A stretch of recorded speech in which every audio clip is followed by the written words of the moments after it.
বন্ধুরা, আমি আজকে তোমাদের সাথে শেয়ার করব কিছু বীজের উপকারিতা, যেগুলি শরীরের পক্ষে ও স্বাস্থ্যের জন্য খুবই উপকারিতা। চলো শুরু করা যাক। প্রথমেই বলি সূর্যমুখী বীজের উপকারিতা।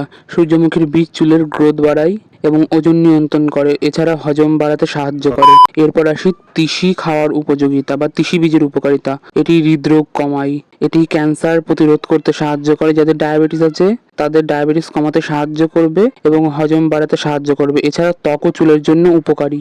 আপনারা তিসির গুঁড়ো গরম পানিতে মিশিয়ে খেতে পারেন।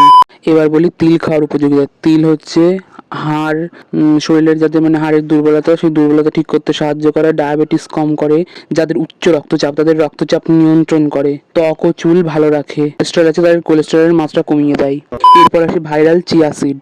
চিয়া সিড খাওয়ার উপকারিতা হচ্ছে এটি হচ্ছে সুপারফুড, ওমেগা 3 যুক্ত, হার্টের জন্য ভালো এবং এটি ওজন ব্যালেন্স রাখে এবং হজম বাড়াতে সাহায্য করে। তারপর আসি কালো জিরার উপকারিতা। কালো জিরা হলো কিডনি ভালো রাখতে সাহায্য করে, স্তন দানকারীদের দুধ বাড়াতে সাহায্য করে, এটি ঠান্ডা কমায়, গুঁড়ো করে মধুর সাথে মিশিয়ে খেলে যাদের ঠান্ডা লাগছে, কাশি হচ্ছে, তাদের জন্য খুব উপকারী। এরপর আসি কুমড়োর বীজের উপকারিতা। আমরা অনেকেই জানি যে কুমড়োর বীজই প্রজনন ক্ষমতা বাড়ায়, হৃদরোগে সাহায্য করে, ক্যান্সার প্রতিরোধ করতে সাহায্য করে এবং ডায়াবেটিস কম হতে সাহায্য করে।